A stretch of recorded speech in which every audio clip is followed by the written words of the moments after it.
Hello, xin chào các bạn, mình là Cu. Hân hoan chào đón các bạn quay trở lại kênh của Cu. Trong vlog tập này chúng ta sẽ tiếp tục khám phá thành phố Melbourne của nước Úc nhé. Cu thật sự trót yêu thành phố này mất rồi các bạn ơi. Nếu bạn muốn tìm kiếm một sự bình yên, nơi mà sự hài hòa về cảnh quan thiên nhiên tuyệt đẹp và lối sống đô thị chậm rãi hiện đại thì chắc chắn bạn cũng sẽ yêu Melbourne giống mình thôi. Những dấu ấn kiến trúc hoành tráng cũng như văn hóa đậm nét của thời thuộc địa là di sản văn hóa độc đáo của thành phố Melbourne này. Hãy cùng Cu trải nghiệm chuyến tàu điện tram hoài cổ của những năm đầu thế kỷ 20 hay viếng thăm đền tưởng niệm chiến tranh thiêng liêng. Cùng khám phá những công trình kiến trúc độc đáo hòa mình trong khu chợ 150 tuổi và còn rất nhiều điểm đến hấp dẫn khác nữa.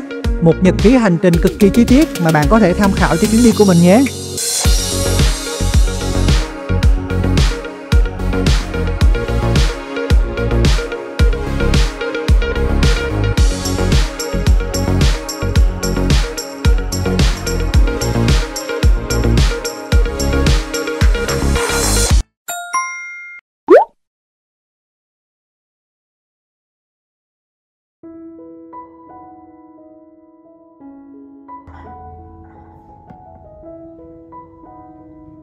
Hello, chào mọi người buổi sáng. Hôm nay là ngày thứ ba của ở Melbourne. Lịch trình hôm nay vẫn là City Walk, khám phá những cái điểm đẹp trong thành phố. Tuy nhiên hôm nay có một cái bất ngờ mà mình không lường trước được. Lát nữa thì đến đoạn đó mình sẽ kể cho mọi người biết nha. Thú thật là mình rất là thích đi quanh cái khu CBD của Melbourne. Đường xá thì thông thoáng, cây xanh rất là mát mẻ, nhịp sống chậm rãi trong khi thời tiết thì cực kỳ thích hợp để đi dạo luôn. Nắng nhẹ, rất là mát mẻ, khoảng 22 đến 25 độ thôi các bạn. Thêm vào đó là hình ảnh những chiếc tàu điện tram đủ màu sắc chạy len lỏi những hàng cây xanh, tạo ra một cái bầu không khí rất là dễ chịu và mang lại cảm giác thanh bình cho bản thân mình. Mình hay gọi đùa những chiếc tàu điện tram là những con sâu tram vì trông nó ngắn cũn, có nhiều màu sắc, chạy len lỏi giữa những cái hàng cây xanh như là những con sâu rất là nhiều màu sắc, rất là đáng yêu luôn. Sáng nay là mình sẽ đi dạo bên cái khu vực sao băng của Melbourne. Như các bạn thấy là bên này là toàn bộ cái khu CBD của Melbourne, là những cái tòa nhà cao tầng tạo thành một cái cụm rất là dễ nhận dạng. Dọc đây là con sông Yarra, có rất là nhiều cây cầu để bạn có thể đi bộ từ CBD qua sao băng rất là thuận tiện luôn. Lịch trình sáng nay là mình sẽ lang thang bên khu sao băng này chơi, đi thuyền ngắm cảnh trên sông Yarra. Sông Yarra chảy dài khoảng 242 km từ vùng Yarra đến vịnh Port Phillip. Con sông này không chỉ đóng vai trò quan trọng trong lịch sử phát triển của Melbourne mà còn là một phần không thể thiếu trong đời sống văn hóa, du lịch và giải trí ở đây. Sông Yarra chảy dọc rìa phía nam của khu trung tâm thương mại Melbourne, tạo nên một cái khung cảnh hài hòa giữa thiên nhiên và các tòa nhà cao tầng. Dọc bờ sông ở khu vực này là hàng loạt các không gian công cộng như là Federation Square, Melbourne Aquarium và các cái con đường đi bộ rất là đẹp mắt. Còn đây là các trải nghiệm quanh khu vực sao băng mà bạn có thể tham khảo nhé.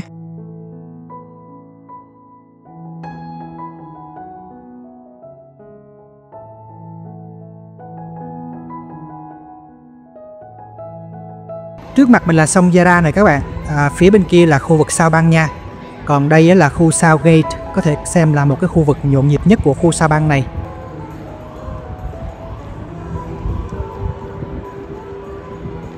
Đây là cái cầu Evan Walker này các bạn, cái cầu này nối liền khu CBD và khu sao băng, nên di chuyển qua lại rất là thuận tiện luôn. Mọi người xem, đây là một cái hệ thống gom rác tự động trên dòng sông rất là hay luôn. Hàng gì mình thấy sông rất là sạch sẽ, không thấy rác trôi nổi lên bền trên mặt nước. Một phần là nhờ cái hệ thống gom rác rất là hiệu quả này nè. Cái con đường đi bộ ven sông Yarra mà mình đang đi đây thì gọi là Finder Walker nha các bạn. Con đường này dành cho du khách đi dạo nha, rất là mát mẻ vào buổi chiều luôn. Với thành phố Melbourne thì cầu Sandridge là một cái cây cầu mang tính biểu tượng lịch sử. Cây cầu này kết nối khu vực sao băng và khu trung tâm thương mại CBD. Đây không chỉ là một công trình giao thông mà còn là một cái tác phẩm nghệ thuật đương đại, thu hút rất là đông du khách và người dân địa phương đến ghé thăm. Theo thông tin mình đọc thì cái cầu này xây dựng vào năm 1888, nó dài 178 m. Ban đầu nó là một cái cây cầu đường sắt, là cái cửa ngõ chính của thành phố Melbourne. Sau này thì nó đổi thành cầu đi bộ vào năm 2006. Điểm nhấn của cây cầu chính là 10 tác phẩm điêu khắc kim loại rất là lớn gọi là The Travelers do nghệ sĩ Nadim Karam sáng tạo. Những tác phẩm này mô tả hành trình của người nhập cư đến Úc qua các thời kỳ lịch sử, tôn vinh sự đa dạng văn hóa của đất nước. Như bạn thấy thì các tác phẩm nghệ thuật này đặt dọc trên cầu tạo nên một cái không gian triển lãm ngoài trời rất là thú vị.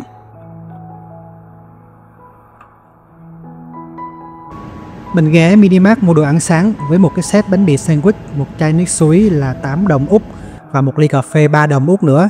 tất cả là 11 đô Úc, tức là khoảng 172.000 Việt Nam đồng cho một bữa ăn sáng. Tính ra là một bữa ăn sáng ở Úc thì gấp 3 lần bữa ăn sáng của mình ở Việt Nam luôn đó mọi người.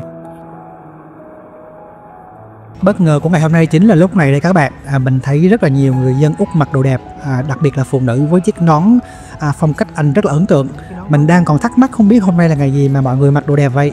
Nhanh trí hỏi ChatGPT thì mới biết hôm nay là ngày Melbourne Cup, tức là một cái ngày nghỉ lễ của bang Victoria. Theo thông tin mình đọc thì là Melbourne Cup tổ chức lần đầu tiên năm 1861, là một cái cuộc đua ngựa danh giá nhất ở Úc, diễn ra tại trường đua Flemington. Sự kiện này được mệnh danh là cuộc đua khiến cả quốc gia ngừng lại. Năm 1877 thì Melbourne Cup trở thành ngày lễ chính thức của bang Victoria. Đây không chỉ là một sự kiện thể thao mà còn là một cái dịp đặc biệt để người dân tham gia lễ hội, mặc trang phục đẹp sang trọng, đội mũ cầu kỳ và tận hưởng một cái không khí rất là sôi động. Và điều đó cũng có nghĩa là lịch trình ngày hôm nay của mình sẽ bị xáo trộn gần như là 100%. Lý do là dân Úc họ đi xem đua ngựa hết rồi á các bạn, những cái chỗ tham quan dịch vụ hầu như là đóng cửa hết. Trước mặt mình đây là cái cầu Sandridge, cái cầu mà mình vừa giới thiệu cho các bạn á. Dọc khu này các bạn sẽ thấy những cái bến tàu gỗ như thế này, đây là nơi cập bến của các cái loại tàu chở khách loại nhỏ. Như mọi người thấy thì nhìn trời nắng chang chang vậy thôi, nhưng mà thật ra rất là mát mẻ, thời tiết đâu khoảng 25 độ thôi, rất là dễ chịu luôn hả mọi người. Từ góc này, khu sao băng nhìn qua CBD thật yên bình. Mình thuộc cái tuýp người hướng nội, thích những cái không gian yên tĩnh, thích cuộc sống chậm rãi, không quá bị xô đẩy bởi sự ồn ào của đô thị. Khi đến Melbourne, mình cảm giác đúng là cái nơi mình hay tưởng tượng, cảm giác nó quá là gần gũi luôn, mặc dù đây là lần đầu mình đến Melbourne luôn. Có nghĩa là mình có một cái tình cảm rất đặc biệt với nơi này.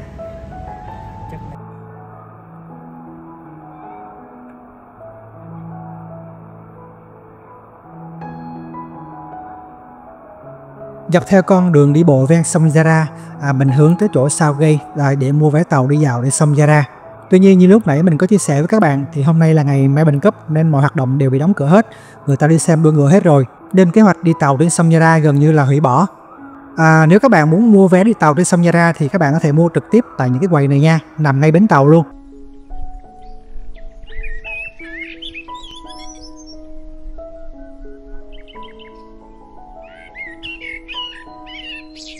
Mình thấy trong những quán ăn, quán cà phê dọc hai bên sông Yarra có rất nhiều phụ nữ mặc đồ đẹp, họ nhảy múa ca hát rất là vui vẻ. Và mình rất là ấn tượng những chiếc mũ cài tóc phong cách cổ điển Anh của họ, rất là bắt mắt luôn.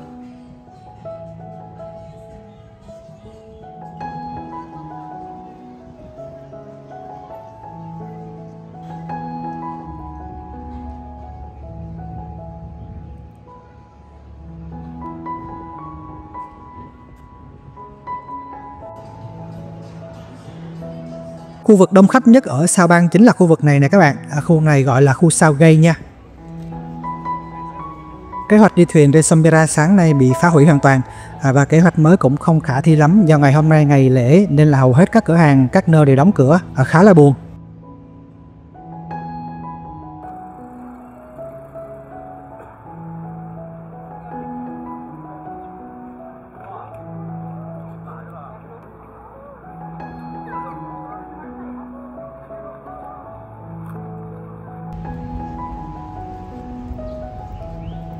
Bây giờ là mình sẽ quay trở lại khu CBD để ăn trưa.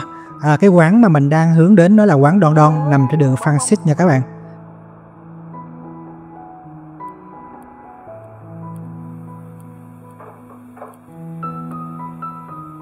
Đây là một cái quán ăn Nhật, menu của quán dao động từ 12 đến 17 đồng Úc, là một cái mức giá trung bình và phổ biến trong cái khu CBD này. Vì là ngày lễ nên quán cũng chỉ mở cửa trong một cái thời gian ngắn và phí dịch vụ trong ngày lễ là 15%. Cái quán Nhật này nằm trong một cái căn nhà phong cách kiến trúc cũ rất là đẹp và nhìn rất là sang trọng. Mặc dù là quán Nhật, tuy nhiên hương vị và đồ ăn thì không có giống Nhật lắm, nhưng mà nhìn chung thì mình thấy là ổn, ăn được, và một phần ăn thì rất là nhiều luôn.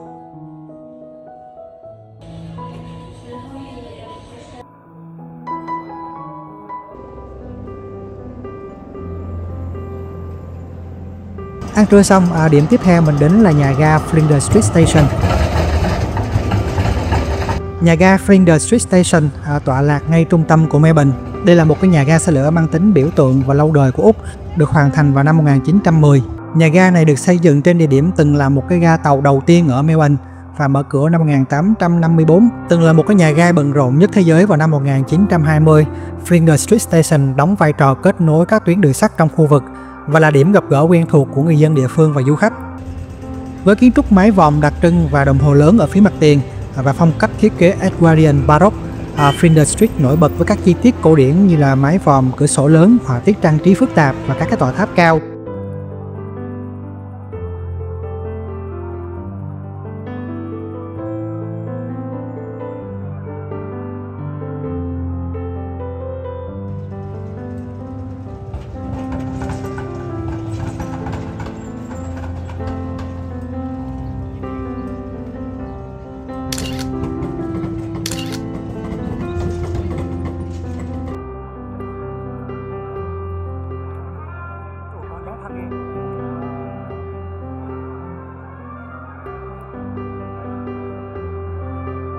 Một điểm độc đáo khác của nhà ga này là mái vòm lớn và có hành lang được thiết kế dài để chống khí hậu khắc nghiệt, giúp cho không gian ở bên trong rất là thông thoáng và luôn luôn mát. Ngoài chức năng vận tải thì khu vực quanh nhà ga còn có các cái quán cà phê, phòng triển lãm và nghệ thuật đường phố, khiến nơi đây trở thành một điểm check-in không thể bỏ lỡ khi bạn khám phá Melbourne. Bạn có để ý thấy rất là nhiều các quý cô, quý ông mặc đồ đẹp gây ấn tượng với chiếc mũ phong cách Anh bước ra từ nhà ga không? Họ trở về từ trường đua ngựa Flemington đó các bạn, vì hôm nay là ngày Melbourne Cup đó.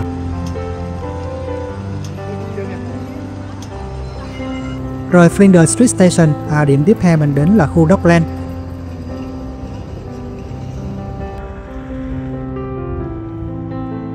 Đây là sân vận động Marvel Stadium nổi tiếng ở Melbourne. Mình ghé vào sân vận động này nhưng mà hôm nay là ngày Melbourne Cup nên chỗ này cũng đóng cửa luôn. Rất là đáng tiếc.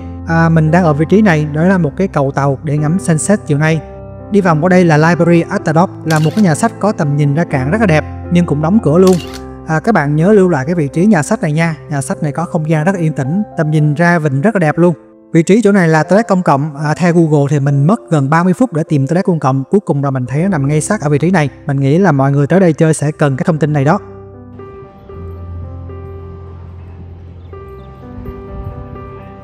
Dockland là một cái khu vực rất là đáng sống ở Melbourne với các cái tòa nhà cao tầng hiện đại, các cái căn hộ sang trọng, môi trường sống thì gần gũi với thiên nhiên.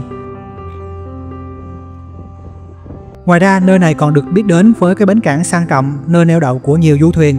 Đây cũng là một cái địa điểm lý tưởng để bạn thư giãn, tận hưởng không khí ven sông vào buổi chiều. Đi dạo quanh khu Dockland, bạn sẽ dễ dàng cảm nhận không khí thanh bình yên tĩnh ở đây. Ở đây là một cái bức tường dài với tác phẩm nghệ thuật đường phố rất là sống động.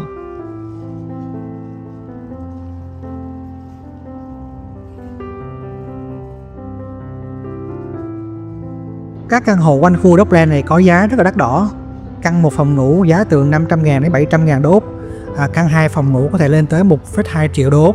Rất nhiều du khách đến Melbourne thường hay thuê khu căn hộ Airbnb ở khu vực này. Giá thuê thì khoảng từ 3 đến 5 triệu cho một đêm. Bạn có thể tham khảo thông tin mình để trên màn hình nha.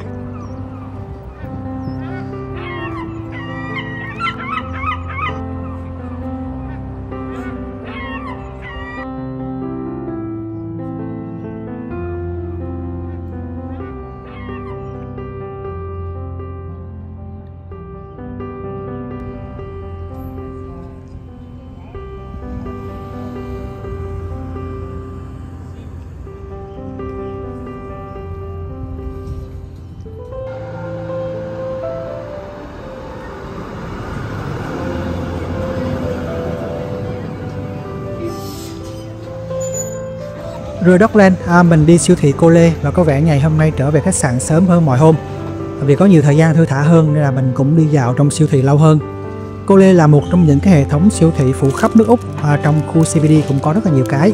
Đây mình muốn giới thiệu với mọi người chả Việt Nam, thương hiệu này rất là ngon nha.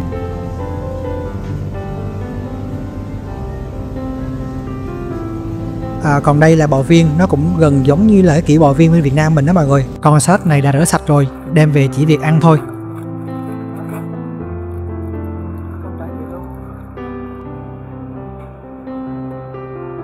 Bình sữa này là 2 lít, giá là 2,73 đồng Úc, tức là khoảng 43.000 tiền Việt Nam. Trong khi chai nước suối 1 lít là 3,6 đồng Úc, tức là 56.000 tiền Việt Nam. Nếu mà so sánh thì chai nước đóng chai gần như mất gấp đôi giá sữa. Lý do tại sao như vậy? Bởi vì Úc là một quốc gia nông nghiệp lớn với ngành chăn nuôi bò sữa phát triển rất là mạnh.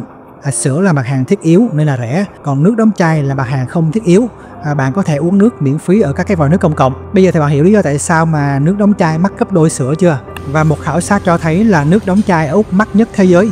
mắc gấp 2 lần ở châu Âu và mắc gấp 4 lần so với ở châu Á. Hôm nay mình đi siêu thị là hết 63 đồng Úc, tức là khoảng 1 triệu tiền Việt Nam á các bạn. Mua rất là nhiều thứ luôn. Tính ra là 500.000 cho một người cho một bữa ăn tối và một bữa ăn sáng mai. Ok, mình có một bữa ăn tối rất là nhanh gọn, đầy đủ chất dinh dưỡng.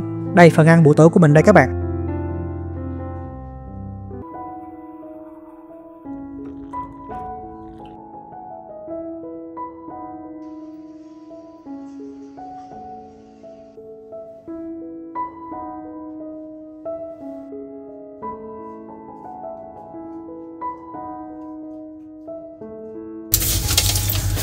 Đây, bữa ăn sáng của mình rất hấp dẫn mọi người. Đây, bánh mì chả lụa, bánh mì sandwich kẹp chả lụa, có ok lắm mọi người. Nó ngon nha, chả lụa ngon.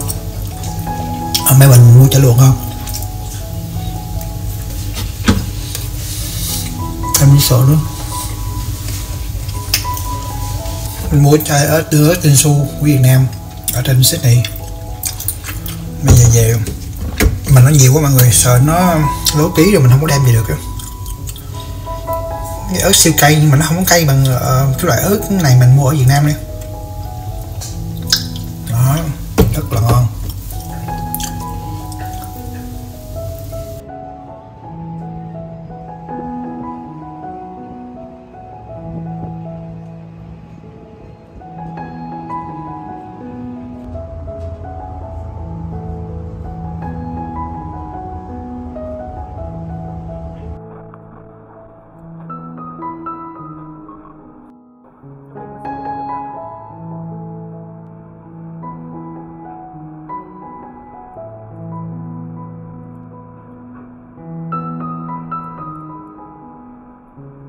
Hello, chào mọi người buổi sáng. Lịch trình hôm nay của mình là sẽ đến đài tưởng niệm chiến tranh Street of Remembrance. Đài tưởng niệm này là một công trình mang tính chất biểu tượng tại Melbourne. Đây là đài tưởng niệm trung tâm dành cho những người Úc đã tham gia và hy sinh trong các cuộc chiến tranh xung đột quân sự, đặc biệt là trong chiến tranh thế giới lần thứ nhất. Tọa lạc tại khu vực King Domain, trên một ngọn đồi nhìn ra khu CBD rất là rộng rãi và thông thoáng. Công trình này không chỉ là nơi tưởng nhớ mà còn là một cái điểm tham quan quan trọng, thu hút hàng triệu lượt du khách mỗi năm.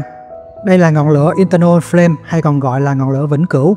Nó được thắp sáng lần đầu tiên vào ngày 28 tháng 2 năm 1954 bởi nữ hoàng Elizabeth II trong chuyến thăm của bà đến Úc. Ngọn lửa vĩnh cửu này là lời nhắc nhở về sự hy sinh của những người lính sẽ không bao giờ bị lãng quên. Nó đại diện cho lòng biết ơn và sự kính trọng của cả đất nước đối với những người đã chiến đấu vì tự do. Các bạn biết không, ngọn lửa này sử dụng khí ga tự nhiên, đảm bảo duy trì sự cháy liên tục mà không bị gián đoạn.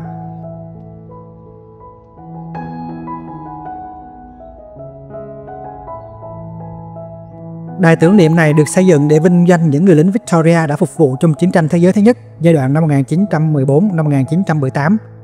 Công trình này được thiết kế bởi hai cựu chiến binh, đó là Philip Holson và James Wardrop, những người đã chiến đấu trong các cuộc chiến. Công trình này được xây dựng vào năm 1927 và hoàn tất vào năm 1934.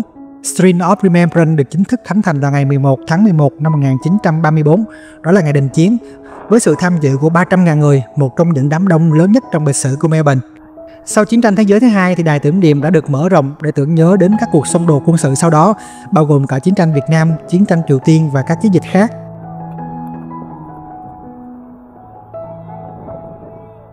Các cái thiết kế của đền tưởng niệm được lấy cảm hứng từ kiến trúc Hy Lạp cổ đại mang phong cách cổ điển với các cái cột đá và mặt tiền đối xứng nhau.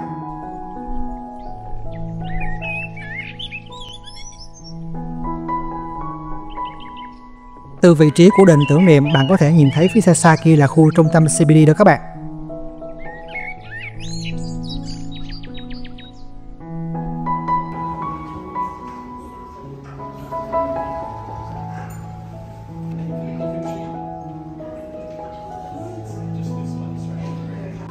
Bây giờ là mình đang ở trong khu vực Crypt. Đây là một không gian yên tĩnh và trang nghiêm nằm bên dưới khu vực của đài tưởng niệm. Hình ảnh mà bạn đang xem là bức tượng đồng của hai người lính đứng tựa lưng vào nhau. Đây là tượng trưng cho tình đồng đội giữa các quân nhân trong quân đội Úc và lực lượng Hoàng gia Anh cùng nhau chiến đấu trong các cuộc chiến. Còn những lá cờ bao quanh tượng đài là biểu tượng của các đơn vị quân sự đã tham gia vào các cuộc chiến.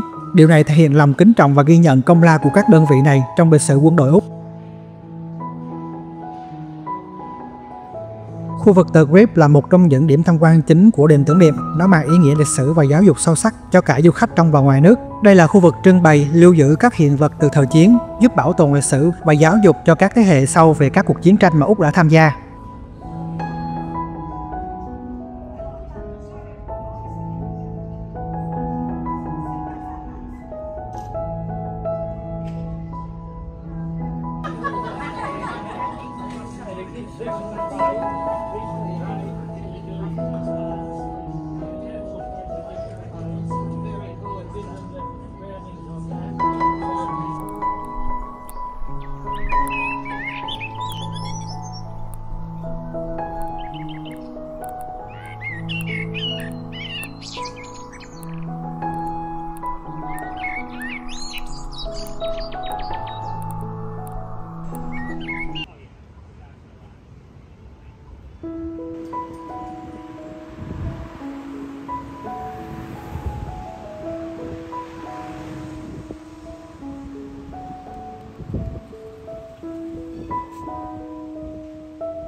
Rồi đền tưởng niệm, điểm tiếp theo mình đến sáng nay là National Gallery of Victoria.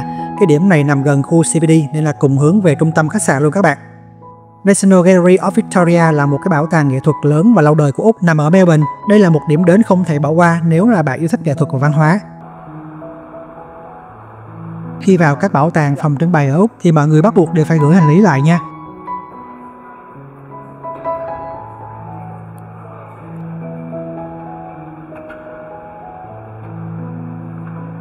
National Gallery of Victoria sở hữu hơn 75.000 tác phẩm nghệ thuật trải dài từ cổ đại đến hiện đại.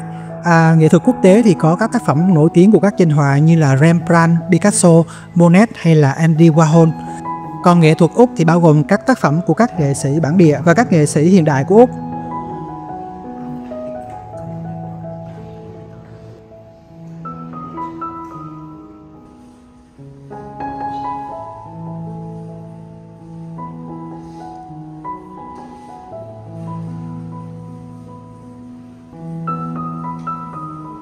Ngoài ra, National Gallery of Victoria cũng thường xuyên tổ chức các cuộc triển lãm lớn mang tầm cỡ quốc tế, giới thiệu các tác phẩm đến từ các bộ sưu tập nổi tiếng trên khắp thế giới. Và tất nhiên những buổi triển lãm lớn như vậy thì có bán vé, còn bình thường thì mọi người vào tham quan miễn phí nha.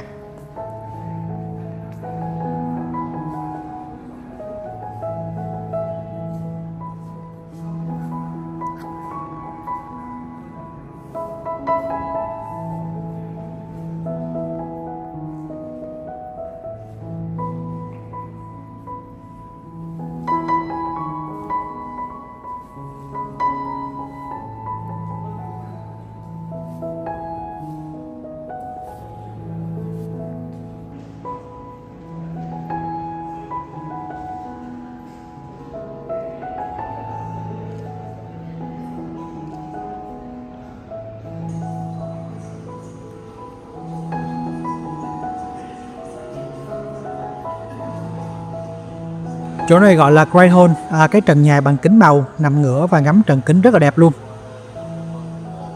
Phía dưới tầng trệt là một cái shop bán đồ lưu niệm, vì sắp tới có triển lãm của nghệ sĩ người Nhật rất nổi tiếng, đó là Yayoi Kusama, nên ở đây bán rất là nhiều sách về bà.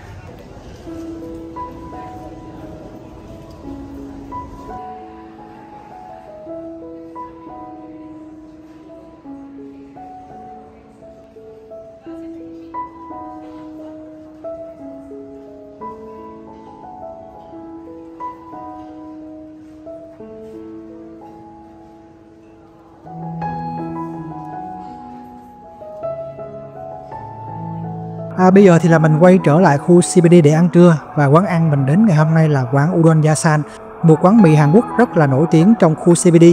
Giá mì ở đây từ 12 đến 15 đồng Úc, được đánh giá là ngon, mà nhìn xếp hàng đông như vậy là hiểu rồi nha. Tuy nhiên khi mình đến thì chờ quá đông, mà mình thì rất là ghét chờ đợi. Ok, mình sẽ đổi ý đi ăn một chỗ khác. Bây giờ thì mình quyết định quay trở lại khu food court gần bên siêu thị Kmart. Khu này lần trước mình đã ăn một lần rồi.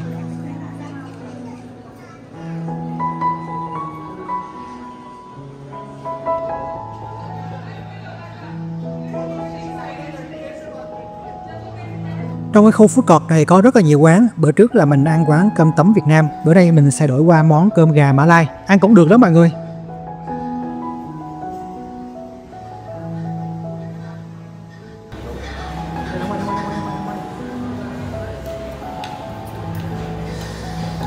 Carlton Garden ở Melbourne là một khu vườn lịch sử và một khu danh lam thắng cảnh nằm ngay khu trung tâm của thành phố Melbourne. Nó được UNESCO công nhận là di sản thế giới và đây là một cái điểm đến rất nổi bật dành cho du khách yêu thích thiên nhiên.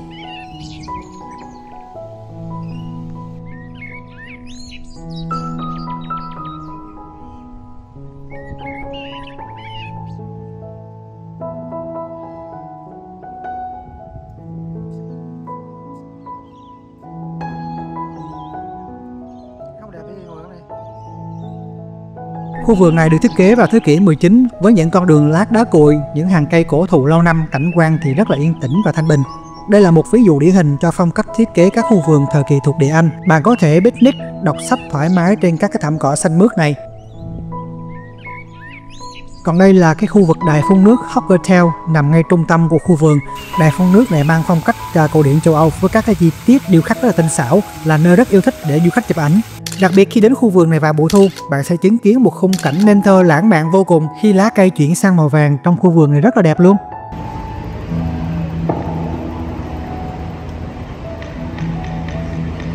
Bây giờ mình sẽ đón chuyến tàu điện tram số 35 City Circle để đi vòng quanh khu CBD.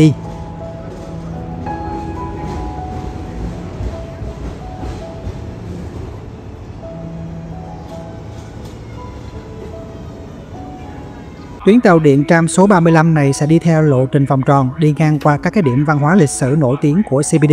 Các điểm tham quan chính dọc theo tuyến đường này bao gồm là Bảo tàng Melbourne, Tòa nhà Quốc hội, Thư viện tiểu bang Victoria, Dockland, Quảng trường Liên bang, Thủy cung Sea Life và nhà hát Princess. Xe điện này hoạt động theo chiều kim đồng hồ, cứ khoảng 15 phút thì lại có một chuyến. Hoạt động bắt đầu từ 9 giờ rưỡi sáng đến 5 giờ chiều mỗi ngày. Tuyến tram số 35 sử dụng những cái toa tram cổ kính với màu xanh và màu vàng mang phong cách của những năm đầu thế kỷ 20. Ở bên trong là nội thất bằng gỗ và tiếng chuông len keng rất là đặc trưng, tạo ra cảm giác rất là hoài cổ khi bạn ngồi trên cái chuyến tàu này. Trong suốt quá trình tàu chạy thì loa trên tram sẽ cung cấp các cái thông tin về các cái điểm đến nổi bật mà tram đi qua. Đây cũng là một cách dễ dàng để di chuyển trong khu Melbourne và khám phá các cái di sản văn hóa nổi bật của Melbourne.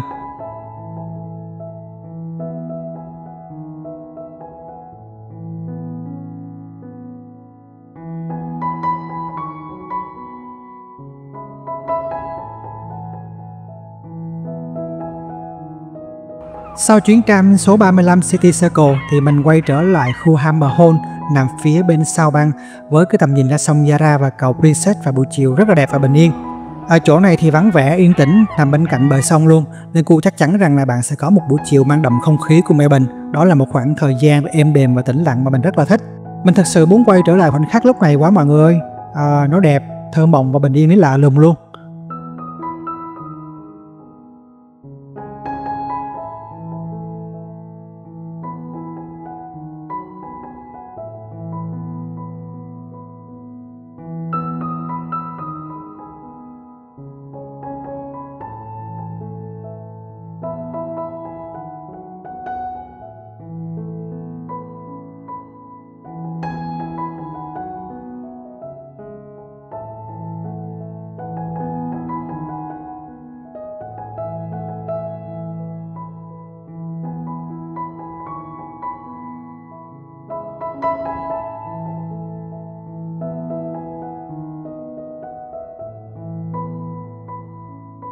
Những cái vòi nước công cộng miễn phí này để các bạn có thể lấy nước uống trực tiếp nè, nên lý do vì sao nước suối đóng chai ở Úc mắc là vậy đó các bạn.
Mình đi ngang qua một cái tiệm sushi takeaway tên là Sushi Hub nằm trong khu CBD. Mọi người ghé ăn thử nha, cũng bắt miệng lắm á. Giá trung bình dao động từ 2 đến 5 đô một cái nha.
Hôm nay là ngày thứ 5 ở Melbourne. Lịch trình sáng nay mình sẽ đi đến thư viện đẹp nhất của bang Victoria, đó là State Library Victoria.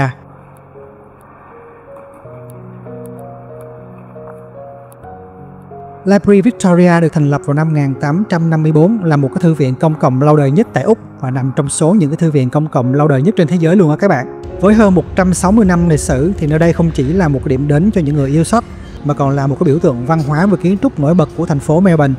Thư viện này nằm ngay trung tâm của Melbourne, đối diện khu vực sôi động của Melbourne Central và gần ga tàu điện ngầm. Bây giờ là mình sẽ đi đến một cái phòng đọc đẹp nhất của thư viện này luôn. Đây là phòng đọc Ratop Reading Room này các bạn. Điểm nhấn đẹp nhất của thư viện chính là không gian của phòng này. Kiến trúc của phòng này với cái mái vòm rất là ấn tượng và không gian rộng lớn hình bát giác. Phòng đọc này có thể chứa đến 500 người và nơi lý tưởng cho việc học tập, nghiên cứu hoặc là chụp ảnh check-in.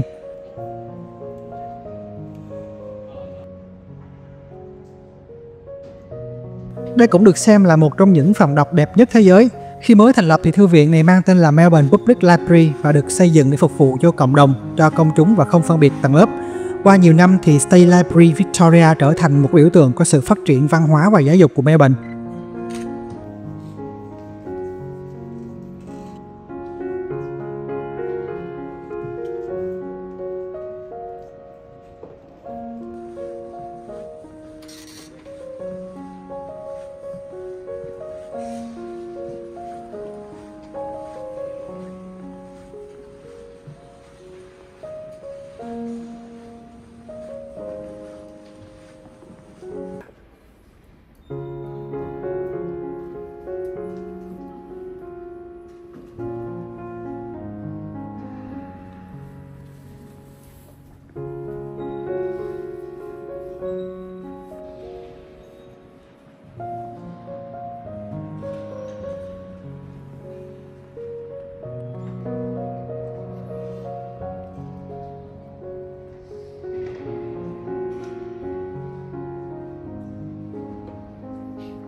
Các bạn lên thang máy tầng trên cùng, bạn sẽ có những góc nhìn tuyệt đẹp như thế này ở trong cái phòng đọc sách La Trobe.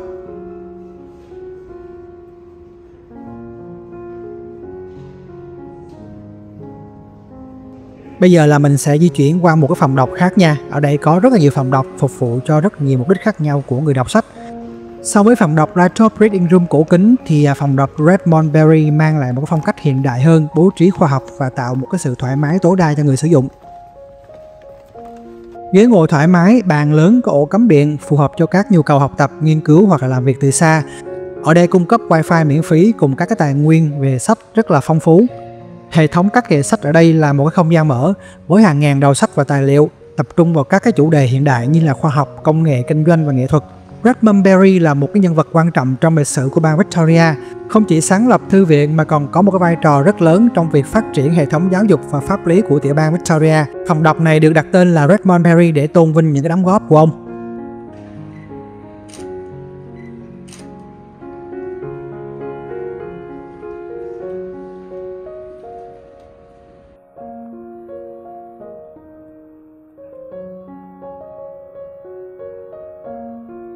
Còn đây là một cái khu vực trưng bày các cái bản thảo sách quý, các cái hình vẽ lịch sử nằm trong không gian được gọi là The Dome Gallery. Khu vực này nằm ở tầng 4 và tầng 5 nha các bạn, nằm ngay bên phòng đọc La Trobe Reading Room luôn á. Ở đây các bạn sẽ thấy có các cái bản thảo và tài liệu lịch sử quý giá, bao gồm những tài liệu liên quan đến lịch sử của Melbourne, Victoria, Úc. Ngoài ra còn có các loại sách cổ in ấn từ rất nhiều thế kỷ trước, bao gồm các tác phẩm khoa học, nghệ thuật và văn học nổi tiếng cũng đều được lưu giữ ở đây.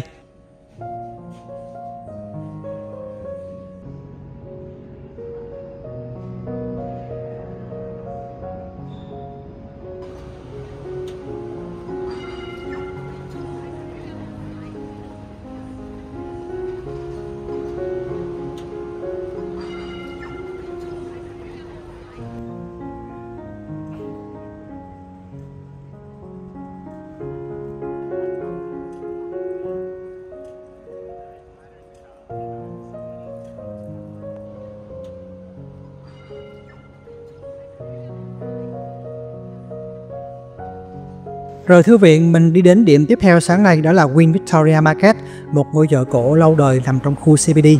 Chợ Queen Victoria là một trong những biểu tượng lâu đời và rất hấp dẫn du khách khi mà đến thăm Melbourne. Trước khi trở thành chợ thì khu vực này từng là một nghĩa trang, sau đó là một cái chợ gia súc và tiếp nối nữa là một cái chợ đầu mối trái cây. Rồi tiếp theo là chợ rau củ. Trải qua một cái giai đoạn thì đều có những cái câu chuyện đặc biệt và dấu ấn riêng của ngôi chợ này. Chợ này chính thức khai trương vào năm 1878, tức là gần 150 tuổi rồi các bạn.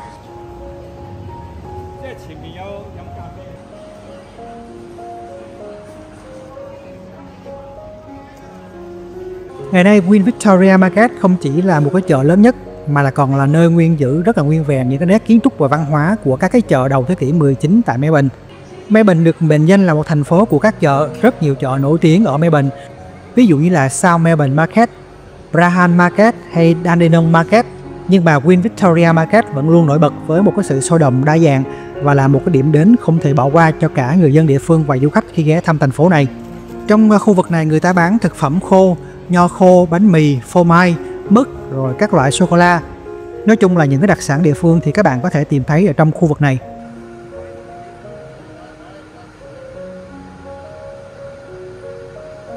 Khu vực tiếp theo mình muốn giới thiệu các bạn, đây là khu vực thực phẩm tươi sống, hải sản, thịt bò, thịt heo.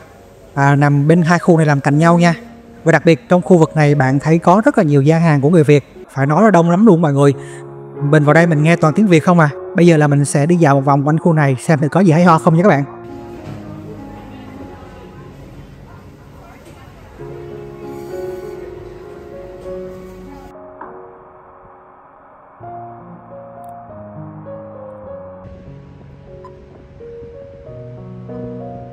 Rồi Queen Victoria Market, bây giờ là mình sẽ di chuyển qua khu Chinatown để kiếm chỗ ăn trưa đây. Chỗ này mình xem review trên cái cộng đồng Úc thì thấy đánh giá cũng khá là ổn, nên mình muốn đến trải nghiệm thử xem như thế nào.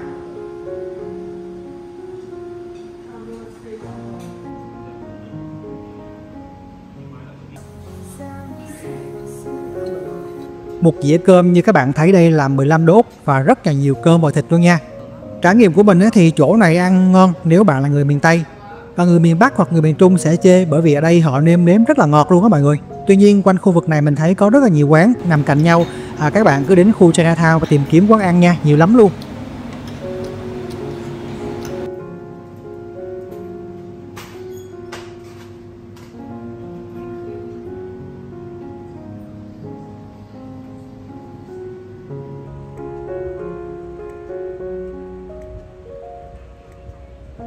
Chiều nay thì mình sẽ đi kiếm một vài cuốn sách và đây là nhà sách mình đã tìm được. Chỉ là một cái nhà sách nhỏ thôi nhưng mà nhìn khá dễ thương, nhiều đầu sách phong phú. Mọi người nhìn thấy không, mấy tờ giấy nốt này là vài dòng tóm tắt của cuốn sách. Mình nghĩ chắc là người chủ đã làm việc này để giúp người mua có thêm thông tin. Cũng hay đúng không?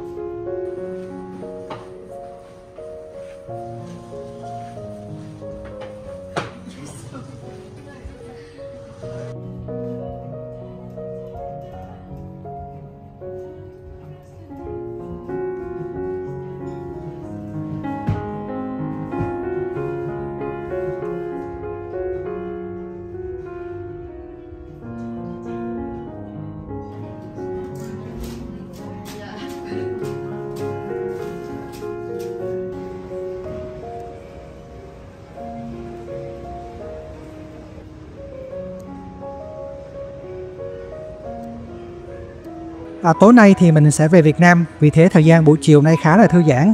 Mình đi lang thang trong mấy khu trung tâm thương mại, ngắm nghía phố xá một cách rất là chậm rãi, thư giãn, tận hưởng khoảng thời gian cuối cùng ở Melbourne, một thành phố mà mình rất là thích và có nhiều cảm xúc tốt đẹp. Không biết bao giờ thì mới có dịp quay lại Melbourne, thật khó nói lắm. Nhưng mà tình cảm này là một cái kỷ niệm đẹp của chuyến đi. Mình sẽ quay trở lại Úc sớm, nhưng Úc còn rất là nhiều thành phố khác để khám phá, nên lý do để trở lại Melbourne thì gần như là khá ít. Tuy nhiên mình sẽ giữ trong lòng những kỷ niệm thật đẹp về thành phố bình yên này.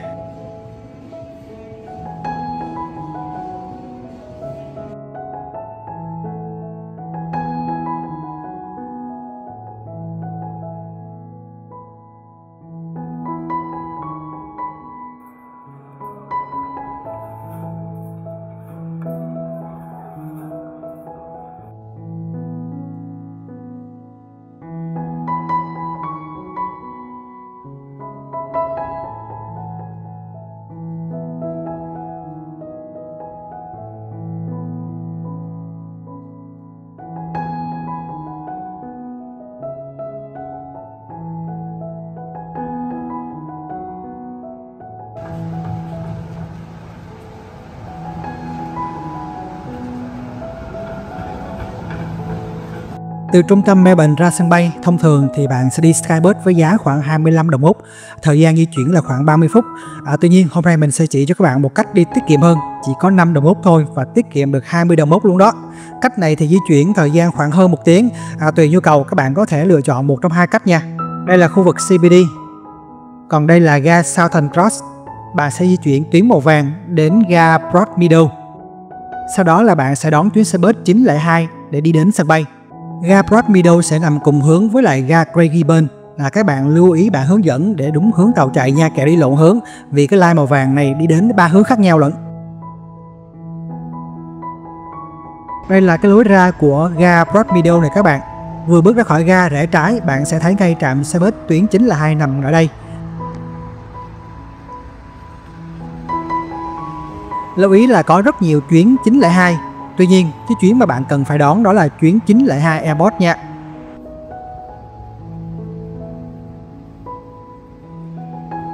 Từ bến đỗ xe bus đi thẳng theo bảng chỉ dẫn sẽ vào Terminal 2 nếu mà bạn đi Vietjet như mình. Các cái terminal này nằm cùng hướng, nói chung là rất là dễ tìm đó mọi người. Các bạn lưu ý là cả Vietjet hay là AirAsia đều rất là gắt trong cái chuyện hành lý xách tay, nên là mọi người cần phải cân lại cho chắc chắn trước khi mà check in nha. Đầu Sài Gòn thì không cho đem nước lên máy bay, tuy nhiên ở đầu Úc thì các bạn có thể lấy nước thoải mái, đem lên máy bay thoải mái luôn. Ok, tạm biệt Melbourne, tạm biệt nước Úc, hẹn gặp lại nha, bye bye mọi người.